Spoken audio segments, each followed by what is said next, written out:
So P'rashat Sarah, let's discuss it. Um, so imagine you have a person, he's going in the desert. It's hot, the sun is oppressive, the heat is oppressive. Far away, he sees something unusual, clouds, fog. He can't believe it. Some sort of oasis, but what are the clouds? So he gets closer, he sees a whole series of beautiful tents. He gets there, the tents are wide open. He goes inside. There's candles, a fire light. He sits down, they bring him food, delicious food. And he's saying, this food is amazing. I just don't understand. And he looks at the candle is lighting and lighting, and the oil is not dwindling. So he says, what is going on here? And then comes Abraham Avinu. And says, this person is a Sadiq. Sadiq Yesod Olam. I heard about Abraham Avinu. Yes, this is the reason, of course, Abraham Avinu. So you look at these miracles that are happening. The clouds over the tent, every place all sunny here. There's beautiful clouds, nice and cool inside the tent. Light, constantly lit, wide open, room for everybody, delicious food. So what happens? Sarah dies.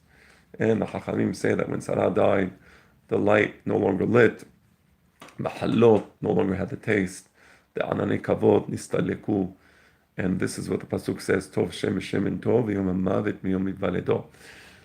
A good name comes out on the day that the person dies. In the case of Sarai Menu, we see why. Until now, everybody said, I was Avraham Avinu. Because of Avraham Avinu, there was this beautiful situation, beautiful environment. Said, no, actually, it was because of Sarah. You were wrong. It wasn't because of Abraham. So the Pasuk says, "Vayihiyu hayyeh Sarah me'ah shana ve'esim shana ve'sheva shanim."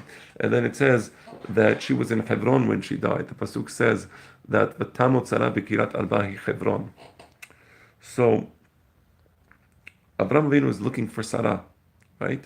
He finds her in Hebron. And I take seriously the Midrash of Hachamim that they connect Akidat Yitzhak with the death of Sarah. Something seems to have gone wrong, or I say seems to have gone wrong, apparently. So look at this from the perspective of Yitzhak. Let's think about him for a moment. So from his perspective, he was a good son. His father told him, I have to bring you as a korban. Yitzhak fully trusts his father and fully trusts his father's prophecy. He understands that his father is a real Navi. So if his father said that in the Nevu'ah, he was told to bring him as a korban, Yitzhak has no issue with it. This is what Hashem wants. So Yitzhak was a good son. Abraham was an outstanding, highest level of sitkut. Nobody passed the nisyonot that Avraham Avinu passed. So now, let's think about Yitzhak. Yitzhak says, wow, my father just did something incredible. He just passed the 10th and final nisayon. I, personally, just a tremendous kibud avayim. I also passed the nisayon. And Sarah understands there's something wrong. What is this? That Avraham Avinu left, he took Yitzhak, and she understands he went from Be'er Sheva, which is where they lived, to Hana Moriah, which is to the north, in Jerusalem. If you're walking from Be'er Sheva to Hana Moriah, you pass by Hebron. So she passes by Hebron. She's an old lady, 127 years old, old lady. And somewhere somehow she died. The Midrash said she died from Sa'ar. Was it the Sa'ar that she heard that Avraham Avinu was going to kill Yitzhak? That seems to be the case. But some people say no, that the Sa'ad was she heard that Avraham Avinu didn't end up killing Yitzhak. Meaning, just to understand this point, in other words, Avraham Avinu was told to bring Yitzhak as a korban. And Sarah apparently got wind of this information. So she finds out that at the end, Avraham doesn't bring Yitzhak as a korban. Why? Hashem doesn't change his mind. So something must be wrong with Yitzhak. And she dies in anguish. So again, we're looking at all this from the perspective of Yitzhak now, right? I'm thinking about Yitzhak. So think of Yitzhak. He comes back from Akedat Yitzhak, and in his mind he's thinking, wow, we just did something really unusual. From now on, we will be blessed. This is the 10th. The 10th is the final number, right? This is the 10th Nisayon. We will be blessed. And what happens? They come back, and Yitzchak finds out that Sarah is dead. That's terrible. That's a watershed moment. I mean, how can that be? And apparently she died because of the Akedah. How can that be? I just did what Hashem wanted. Abraham Avinu just did what Hashem wanted. And now we see that the result was Sarah's death. I mean, that's terrible. And Yitzchak begins to think about the matter himself, and he realizes, well, why didn't I get sacrificed on the Mizbeach? Why did Hashem change his mind? Was there something wrong with me? So there seems to be something's not working. Sarah dies. Abraham passed the test, and yet Sarah died. I passed the test, and yet Sarah died. I passed the test, and I wasn't accepted as a korban. We know that a korban, sacrifice, that has a mum, is not accepted. So was there something wrong with me? And worst of all, the candle no longer lights. The clouds are gone. And the bread lost the taste. Now, this is connected with Adam Harishon, because the Midrash Rabbah says in Perashat Bereshit that when Chava persuaded Adam to make the sin, she destroyed the light of the world. Kibbeta nero shel olam. Because at this point, Adam had nevuah. And he had a light. Through this light, he was able to see prophetically. Chava destroyed this light.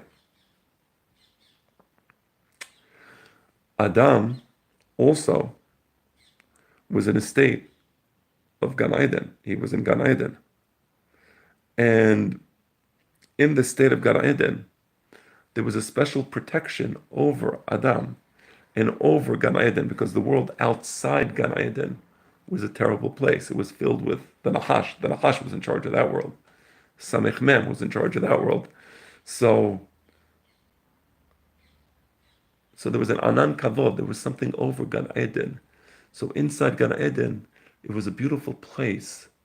It was pristine. It was an oasis. And finally, the food in Gan Eden, the water was sweet. There was beautiful water. There was beautiful fruits. And all this was destroyed. Instead of the fruits of Gan Eden, what does Adam have now? So comes Sarah Imenu, and she brings back these special berachot. So what were the special berachot of Gan Eden? Again, we had the Nero shel olam of Adam, which Chava extinguished. Comes Sarah, she brings back this ner. The ner is constant. Mi'erev Shabbat ad erev Shabbat. We have the beautiful state of protection over Gan Eden. Chava destroyed that, Sarah brings it back. Anane Kavod. We have the beautiful food of Gan Eden. Chava destroyed that. Sarah brings it back. The beautiful taste in the food. So Yitzchak understands this. He's not unaware of the fact that his mother, Sarah, rejuvenated the world and brought back the children of Adam, at least Abraham Avinu and himself, back to the state of Gan Eden, brought back the blessings of Gan Eden. I don't want to say the state of Gan Eden for whatever reason, because every world, the world is a dynamic process. But he brought back these blessings. She brought back these blessings. And now, not only Sarah died, which was a personal watershed for Yitzchak, I'm sure, but all the blessings went away, meaning the good was undone. We're now back to the post-Gan Eden state, where there are no anak nekavod, where the food doesn't have a special taste, where there is no light. And Yitzchak somehow feels a sense of anguish, but dare I say, responsibility, insofar as he wasn't accepted as a korban. So he wasn't accepted as a korban. And something interesting happens. The pasuk says that at the end of the parasha, where is Yitzchak? Specifically, where is it? So the pasuk says, "V'Yitzhak ba midbo be'er lachai ro'i, ve'hu yoshev be'eres hanegev." Where is Yitzhak? He's no longer in Be'er Sheva, and indeed, he's no longer in Hebron. He left. Where did he go to? He went to the land of the Negev. Now, there's a lot of cities in the land of the Negev, but there's also a lot of barren, no man's land, barren land where no one lives. And interesting, Yitzchak goes to that barren land. If he was in a city, it wouldn't say Be'eres HaNegev, in the land. So I think the badlands of Montana. So he was in the badlands of Montana. If he was in a city, they would say, oh, he's in this city, but they didn't say this city. So he's not with Abraham. He left Abraham. He's not in Be'er Sheva. He's not in Hebron. He's by himself. And where is he? Eres HaNegev. Right? A place where there are no people. We know this because the pasuk says, "Vayesei Yitzhak v'suach basadeh." We know that the sadeh means no people. Eres HaNegev. So Yitzchak, I guess, feels a sense of failure. What happened with Sarah was undone. And he feels somehow it doesn't make sense. If Abraham Avinu did what he's supposed to do, and Sarah really was a tzaddiket, then why did everything get unraveled? Why did the light leave? Why, after the Akedah, instead of seeing new life, Sarah dies? There must be something wrong with someone, and it's not Abraham, it's not Sarah. It must be me. Interesting, the Chachamim say that what did Yitzhak do in Masechet Bava Kama Perek HaChovel? It says, what was Yitzhak doing? He went to bring back Hagar HaMisrit. And when Avraham Avinu marries Keturah is Hagar. I take this midrash seriously because it has a beautiful, profound message. Yitzhak brings back Hagar, meaning Avraham. You need more children because something is not good with me. So bring back Hagar. Ishmael wasn't the best success, but have more children with Hagar. So we see the ambivalence of Yitzhak's position. He understands he's no longer worthy, so he leaves Abraham. He goes to the desert, Eres HaNegev, and he lives alone. And he had this habit of going to this Be'er Lachai Ro'i, a place where Yitzhak felt that he was being seen. Ro'i, he was seen. And we can imagine when he was praying to Hashem, what he was trying to understand.